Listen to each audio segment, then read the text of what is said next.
Hey, good evening, everybody.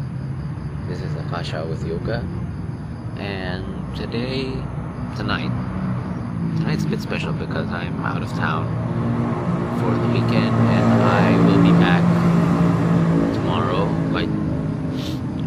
by car. So you'll have to excuse the driving noises out here. But it's been a while since I've truly counted my blessings in the form of people who care for me. Reason being, I always have this awkward relationship of how I value friendships and companionship. I always thought that I have to be useful in order to deserve a friendship or a genuine connection. And if I am not useful at all, then why even bother? And so I've had that kind of thought for the past decade, I'd say. It wasn't necessarily a bad thing at the time, but I thought to myself, or to put it better, my mindset at the time thought it would suffice to view myself just at that. But as the years go by, I realized that I truly have been reducing myself unnecessarily and unjustly, even. As in reducing myself, making myself smaller, right, for other people, and not getting in the way of anyone and everyone, no matter if they did me right or wrong. Things like that. Things that I either instinctively did or I was told to be nice about it and not really think of myself too much. Being selfless the way I understood it back then. When I look at the behaviors that I've done the past decade regarding that, I see it as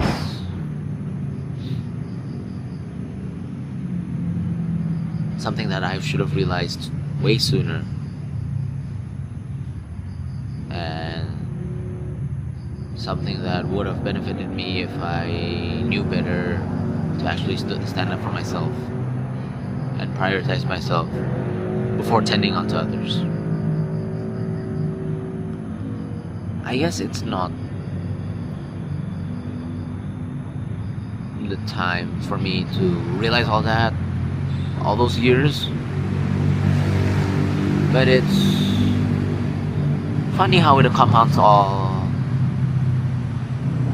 at once gradually. As of right now, I'm making this video, I started to value friendships for what they are and not necessarily for what I can give to those connections.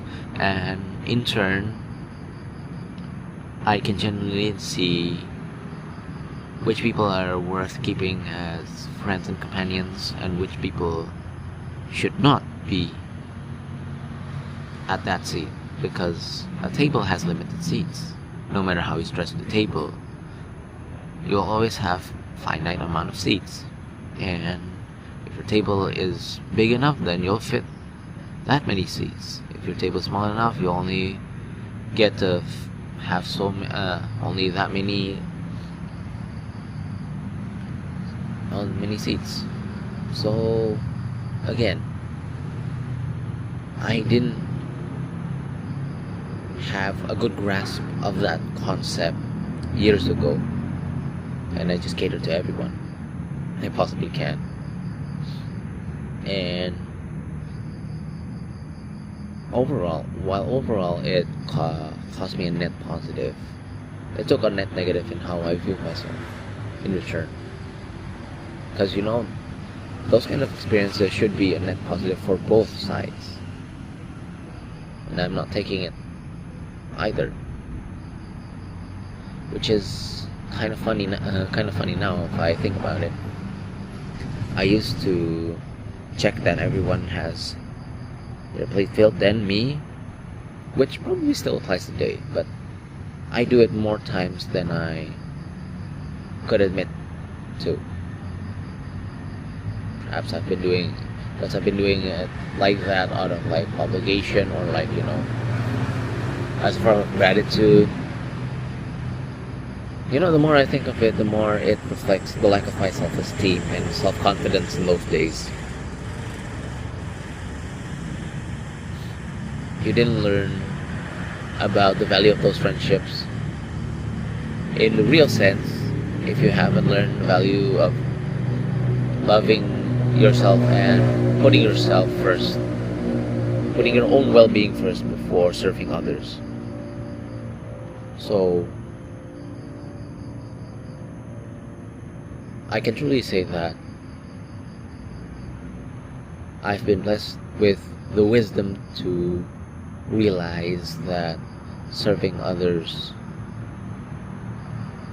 after you have had your own self-sustenance is the best thing you could ever give to your friends and companions and loved ones too.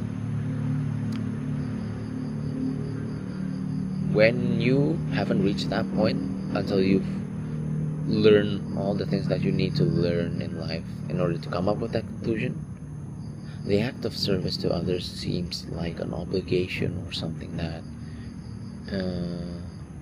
you think you owe them because you simply just exist and make room, And even if you notice that kind of language is self-reducing and it tells on your current state of well-being, right? If you say it like that, so the wording also matters, and more than that, the wording evolves the more you practice doing it. The more it evolves, the more it grows onto you, the more you will naturally be self-confident and better at discerning between serving others out of a place of self-sustenance and serving others because you feel you're obligated to do so. There's a big difference there, and I've indeed lived that difference. And you know how to tell the difference? It's quite straightforward, at least for me. Back again, serving others as a form of shining your light upon others, that's where it truly matters. Not because you have some obligation, not because you've been told to by someone else, not even because you're afraid of disappointing everyone. I mean, if you try to disappoint everyone, then you'll try to disappoint no one,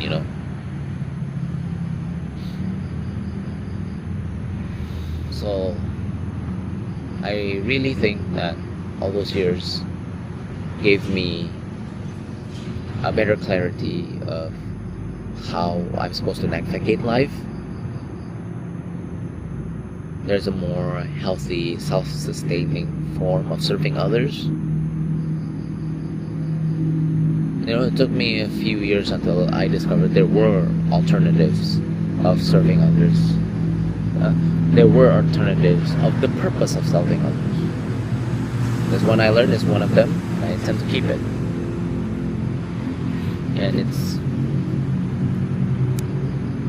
And so far it's the only thing that's serving me exceptionally well. And I think I wouldn't trade it for anything else in my life right now. Because if I just stick to it, it really is that simple. But I understand it can be hard to execute given your childhood, your past, your traumas, and your misgivings. But if you stay resilient enough and realize the wisdom of serving others for what it is, whatever it truly is, then the light within you that you didn't know exists will naturally shine and be a beacon of hope to others, no matter how small or big. I think that's a wonderful thing. I hope everyone has a good night.